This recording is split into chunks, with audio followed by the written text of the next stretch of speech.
Bonjour à tous, j'espère que vous allez tous bien, vous et vos enfants. On vous avait promis une vidéo sur les besoins fondamentaux de vos enfants. Eh bien, c'est ce qu'on va voir aujourd'hui.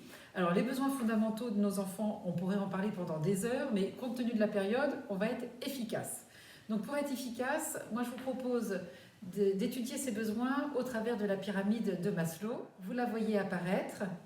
Donc, vous voyez qu'à la base, il y a ce premier élément qui est constitué donc par les besoins physiologiques, qui sont les besoins primaires de chacun d'entre nous et qui font que l'espèce a continué d'exister encore. Ensuite, nous avons les besoins de sécurité qui correspondent aux besoins de vivre dans un environnement stable et prévisible, sans anxiété ni crise. Au-dessus de ce niveau 2, nous avons les besoins d'appartenance et d'attachement, ce qui correspond en fait chez l'enfant au besoin d'aimer, de se savoir aimer de ses parents, de ses frères, de ses sœurs et de ses amis.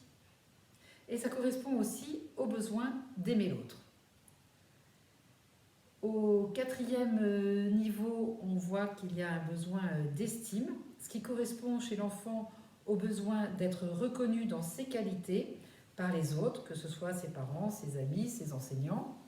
Et tout en haut de la pyramide, nous avons les besoins d'accomplissement qui correspondent en fait chez l'enfant au besoin d'avoir identifié ses qualités pour donner et trouver du sens à sa vie.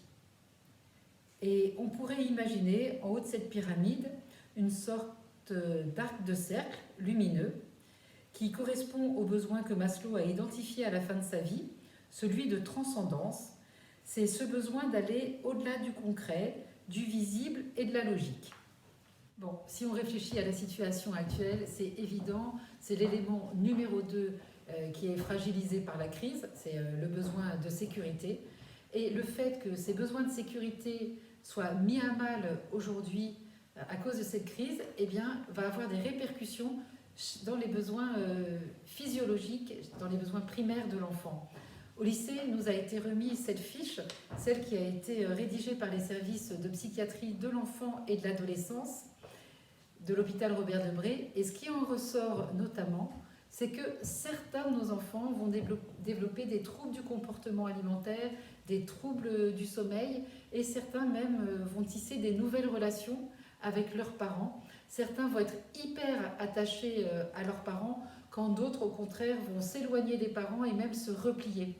Donc en fait, et cette fiche nous le dit, ce qui va être fondamental, c'est d'avoir une bonne communication avec nos enfants. Et nous, ce qu'on va vous donner, ce sont deux outils qui vont être très utiles pour cette communication. Le premier va d'abord renforcer le sentiment chez l'enfant d'être aimé, et le deuxième va permettre en fait de renforcer l'estime de soi de notre enfant.